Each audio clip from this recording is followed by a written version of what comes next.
Ser podcast.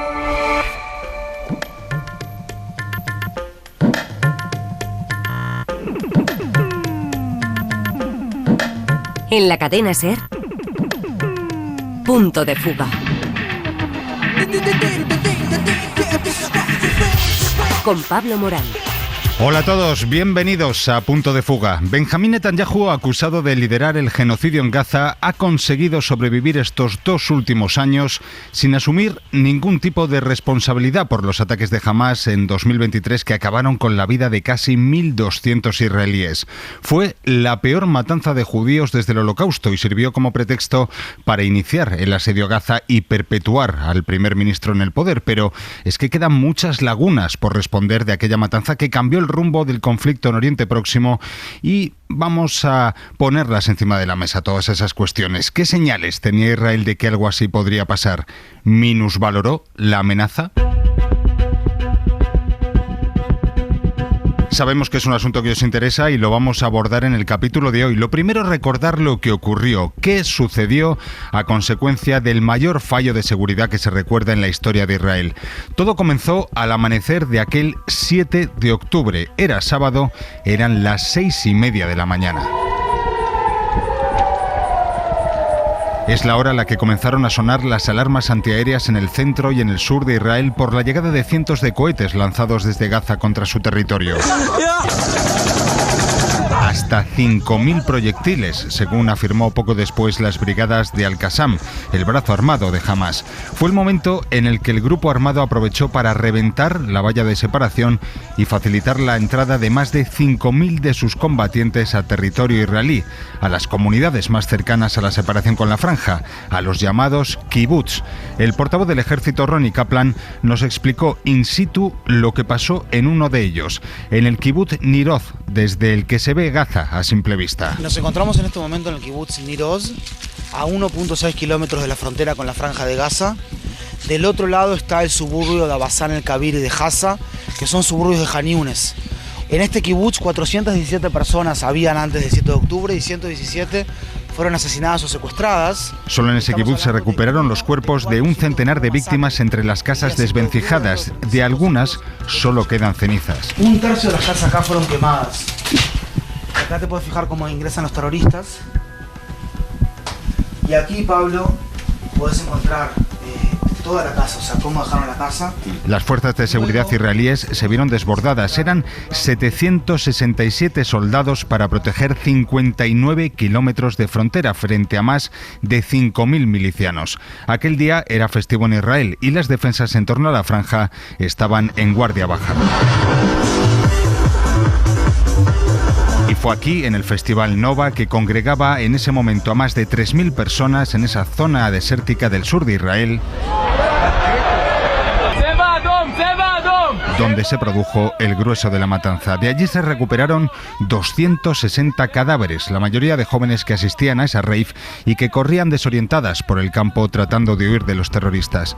En los kibbutz la gente trató de esconderse en los refugios de sus casas. Los disparos de la AK-47 de la Kalashnikov, 1, 2, 3, 4 disparos.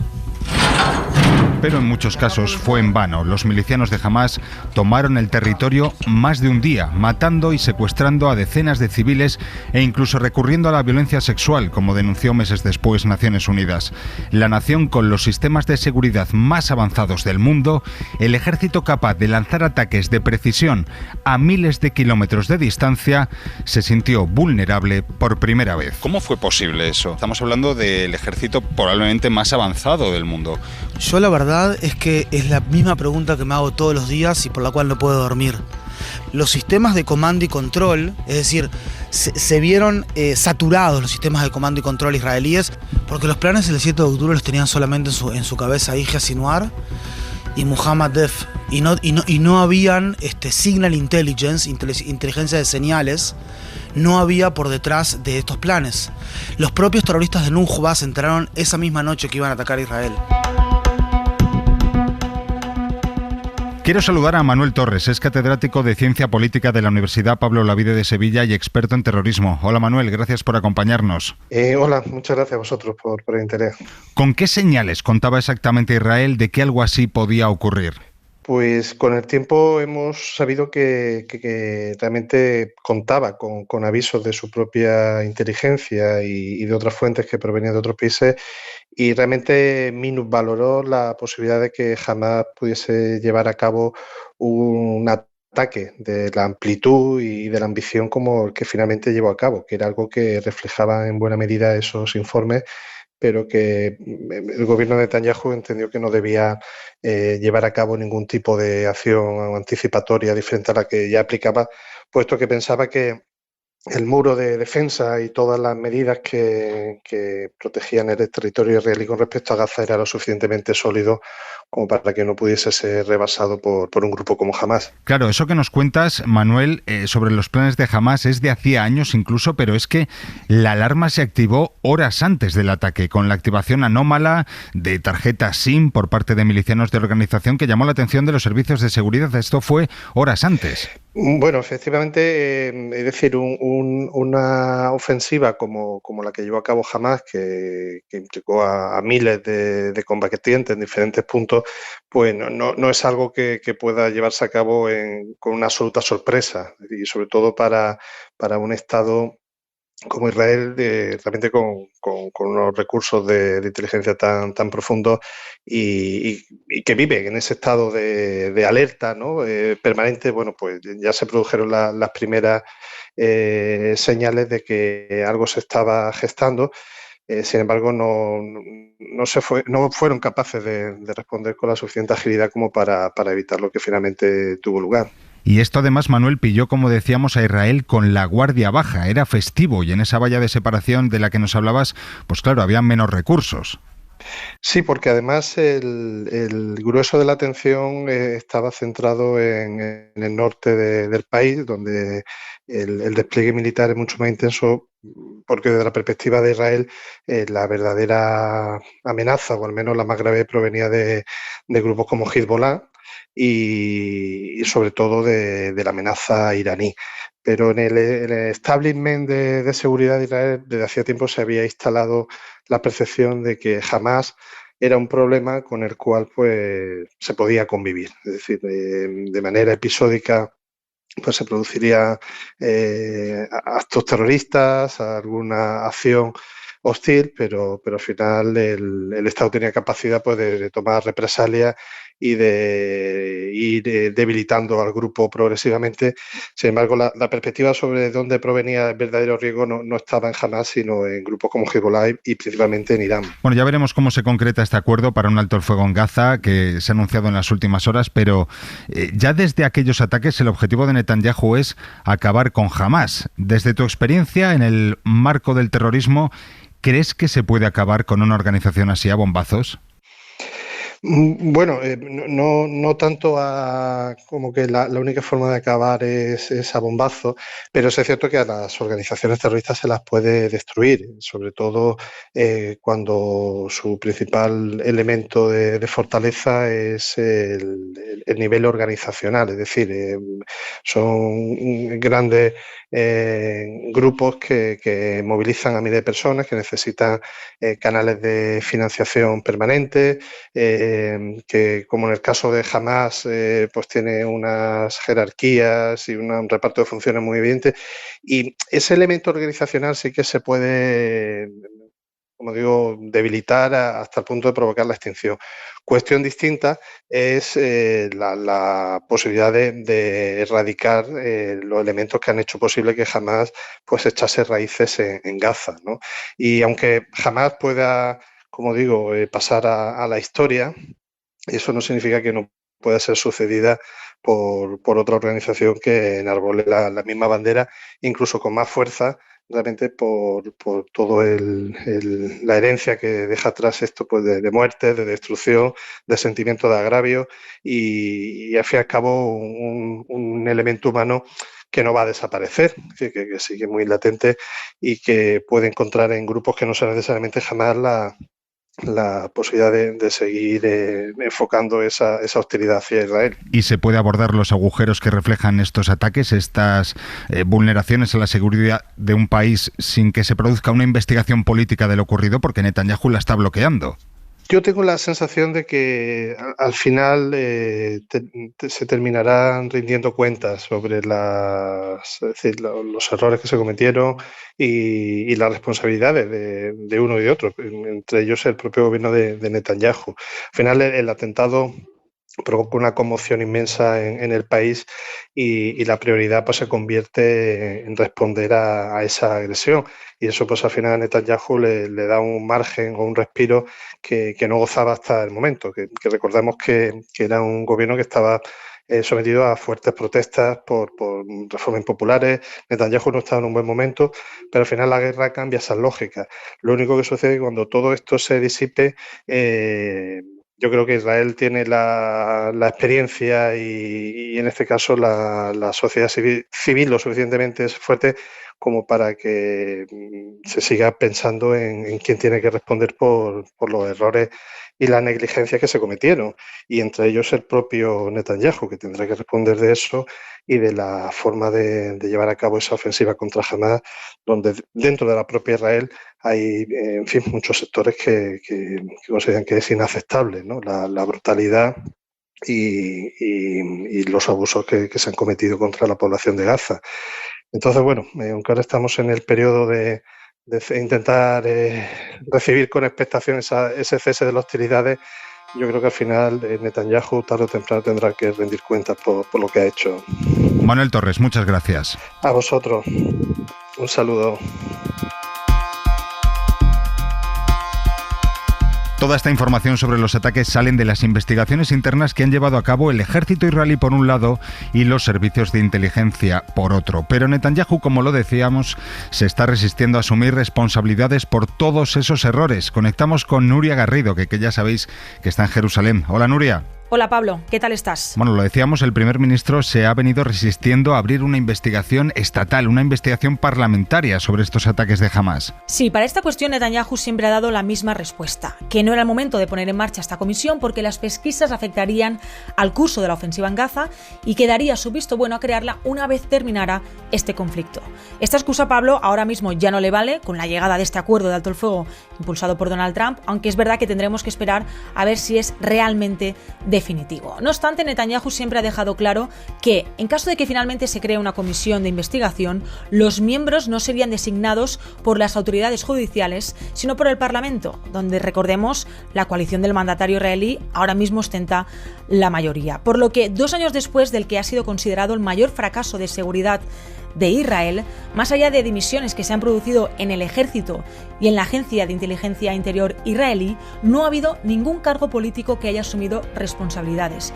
Además, Netanyahu durante estos 730 días tampoco ha pedido perdón públicamente a la sociedad israelí, a pesar de que en la prensa, Pablo, se filtró que había ejercido presiones sobre su jefe de despacho para que modificara las actas de reuniones la noche anterior al 7 de octubre, en las que se habrían reportado movimientos extraños dentro del enclave palestino. Oye, Nuria, ¿y cómo han vivido los israelíes este segundo aniversario de los ataques? Pues este segundo aniversario se ha vivido entre la esperanza y la prudencia porque coincidió con las negociaciones que se estaban llevando a cabo en Egipto para lograr este acuerdo de alto el fuego tan ansiado por los gazatíes, que llevan 2 años viviendo un infierno, y también por los familiares de los rehenes, la mayoría de los cuales eran conscientes de que solo a través de la vía diplomática iban a poder recuperar a sus seres queridos. Y te decía prudencia, Pablo, porque si algo hemos visto aquí durante estos 2 años es que estos acuerdos son muy frágiles. Así que las miradas durante el segundo aniversario estuvieran puestas en esas negociaciones, en que llegara al fin de esta ofensiva,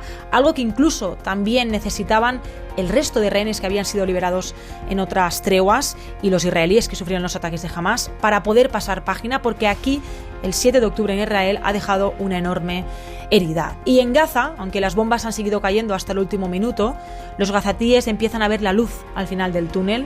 Lo último que esperaban era recibir buenas noticias esta semana, porque recordemos, a mediados de septiembre Israel puso en marcha la invasión contra la ciudad de Gaza e intensificó los bombardeos por todo el enclave palestino. Para ellos, soñar con el fin del genocidio era difícil, pero ahora parece que está más cerca. Gracias por tu ayuda, Nuria. Hasta la próxima, Pablo. Gracias.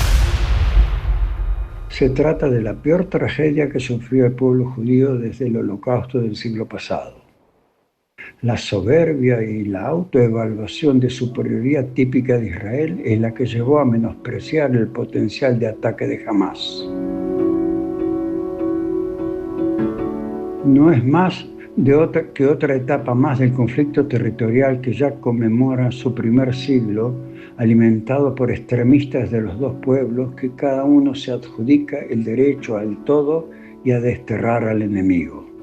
Sin erradicar el fundamentalismo extremo tan enraizado en la sociedad israelí y palestina, y sin un proyecto que garantice el otorgamiento de plena ciudadanía a palestinos en el marco de un Estado independiente, lamentablemente continuaremos siendo testigos del derramamiento de sangre judía y palestina. La sociedad sigue en trauma, ya que el gobierno de Netanyahu ha hecho todo lo posible para explotar este trauma constantemente, con el objetivo de permanecer en el poder. Esto es claro, no hace un año, incluso hace ya más tiempo. Los analistas israelíes Daniel Kuperwasser y Mauricio Lapchitz nos han dejado esta lectura, este balance en Israel de los 2 años de asedio a Gaza tras los ataques de Hamás. Y vamos a sumar otra voz más de alguien que trabaja por la convivencia entre israelíes y palestinos, que, en fin, quedó rota después de aquellos atentados. Es Mario Segman, fundador de la organización Challenge, con el que hemos hablado de lo que ha cambiado en Israel en estos 2 últimos años. Bueno, estos 2 años fueron muy difíciles. Obviamente, para la población en la Franja de Gaza fueron mucho peores, no hay duda. Llegamos a la guerra en una situación de un quiebre social, político, constitucional muy grande, que ya nos venía acompañando varios años de parálisis institucional. Y llegó la guerra con el ataque atroz del Hamás el 7 de octubre del 2023. Y eso causó, por un lado, una gran sorpresa y una gran sensación de vulnerabilidad, que es algo que la sociedad israelí no está acostumbrada. Y por otro lado, la reacción fue con una sed de venganza muy grande. Y eso llevó a que el gobierno, que ya se estaba tambaleando y con el ataque del 7 de octubre estuvo a punto de caer, se solidificara y comenzara el contraataque, la contraofensiva. Y eso galvanizó un poco a la sociedad judía en Israel. Uh-huh. Durante estos años se han formado grandes consensos. 70-80% de la población, a medida que fue pasando el tiempo, dejó de apoyar, dejó de ver la legitimidad de la guerra y vio que Netanyahu estaba prolongándola más de lo necesario por sus necesidades de supervivencia política. Un porcentaje similar está a favor de cualquier cese al fuego que regrese a los rehenes, pero al mismo tiempo un porcentaje similar está totalmente desensibilizado y dispuesto a deshumanizar a la población palestina, en especial en la Franja de Gaza, pero no solamente. O sea, que no es una cuestión de que la sociedad se convirtió en más tolerante o nada por el estilo. Claro, y en estos 2 años, Mario, en fin, al menos aquí desde fuera da la impresión, objetivamente, Netanyahu no ha logrado ninguno de los objetivos que se marcó, ¿no? Al menos a día de hoy. Ahora es verdad que se abre otra expectativa con lo de Egipto, pero a día de hoy, cuando se cumplen los 2 años, no ha conseguido liberar a todos los presos, no ha terminado totalmente con Hamás y encima está pagando un alto precio de la imagen de Israel fuera, ¿no? Internacional, con menos apoyos. Bueno, aquí hay que diferenciar entre los objetivos formales que el gobierno declaró en varias oportunidades, que son los que acabas de citar y que obviamente no se han logrado, y los objetivos políticos ideológicos, personales, tanto de Netanyahu como de sus socios en la coalición gubernamental. el objetivo político principal de Netanyahu es mantenerse en el gobierno y eso lo logró. Y recompuso su imagen durante mucho tiempo. Ahora, obviamente, ya está de vuelta desmejorada. Logró estabilizar su gobierno y mantenerse en el sillón del primer ministro. Sus socios coalicionarios de extrema derecha mesiánicos empezaron a implementar su sueño de reconquistar la Franja de Gaza y soñar en volver a establecer asentamientos allí e incluso de anexar formalmente todo Cisjordania o partes de Cisjordania, que sería pasar de una situación de facto a una de jure, porque ya hoy en día Israel controla todo Cisjordania. Los logros de la guerra, específicamente, hubo logros tácticos muy, muy importantes, en especial en los otros frentes. El gobierno de Netanyahu o no supo o no quiso traducir esos logros militares en logros logros diplomáticos. Y eso prolongó la guerra y llevó a Israel a convertirse en un estado paria, en un estado cada vez más aislado a nivel internacional, lo cual, de una manera perversa y maquiavélica, también sirve a mantener la línea autovictimizante de Netanyahu y de su gobierno, que explican que si el mundo de todas maneras son antisemitas y obviamente hay un rebrote de antisemitismo en todo el mundo, entonces tenemos que seguir siendo fuertes y tenemos que seguir confiando en nuestro poderío militar y no en promesas de acuerdos y de paz. Uh-huh. Y ya recogiendo el guante de esto último que nos explicas, Mario, y ya como última cuestión que te quería plantear, la sociedad israelí ¿es consciente de esa pérdida de apoyos a nivel internacional? En ese sentido, ¿qué cambios aprecias en la sociedad israelí 2 años después? Ya nos decías ahora que hay sectores, ¿no?, y cada vez más que cuestionan la actuación, ¿no?, y la gestión del primer ministro, pero en fin, en cuanto a la visión de los israelíes respecto al pueblo palestino, a ese aislamiento internacional, ¿crees que ha habido cambios en ese sentido en el pensamiento de la sociedad israelí, en la opinión pública? Respecto a los palestinos, al pueblo palestino, hubo una sensación de mucho más descreimiento, de confirmación de los temores y de los prejuicios que existían y que confirmaron la falta de confianza y la falta de poder llegar a cualquier acuerdo. Creo que de a poquito la realidad, con su complejidad, está regresando y la gente está volviendo a ver que las cosas no son tan blanco o negro como se sentía, más a nivel emotivo que lógico a principio de la guerra. Igual todavía el gran consenso dentro de la población judía israelí, incluso casi todos los partidos de la oposición, hablan de separarse de los palestinos y no de buscar alguna forma de convivencia,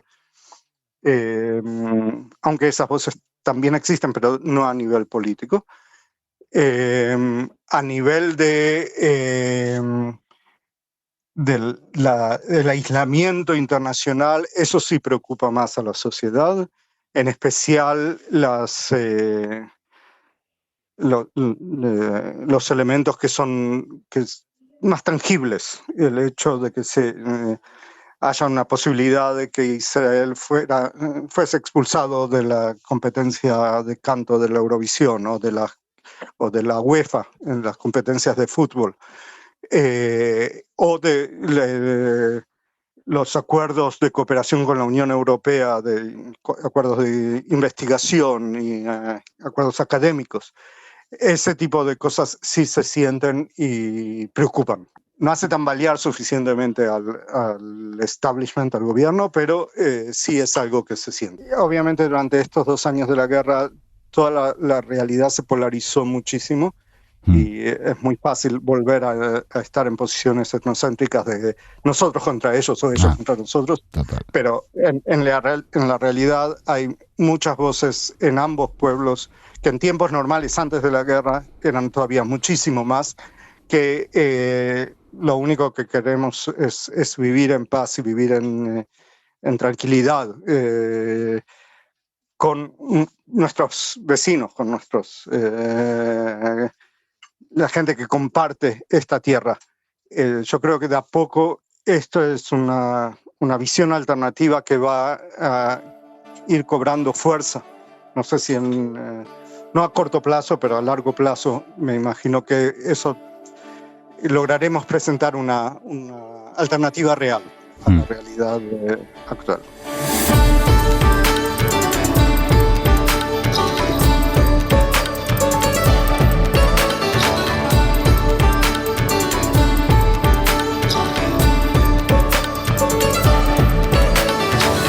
Pues hasta aquí Punto de Fuga por este domingo. Ya sabéis que hemos cambiado la cita con vosotros a los domingos a las 6 de la mañana. Aquí os esperamos la semana que viene y entre tanto seguimos en cadenaser.com, en Facebook, en X, somos @puntodefuga y por supuesto en Ser Podcast, donde seguís teniendo todos los capítulos de Punto de Fuga para que los escuchéis cuando queráis y para compartirlos, porque sois parte fundamental de este mundo que también importa. Hasta el domingo que viene. Adiós. Para no perderte ningún episodio, síguenos en la aplicación o la web de la SER, Podium Podcast o tu plataforma de audio favorita.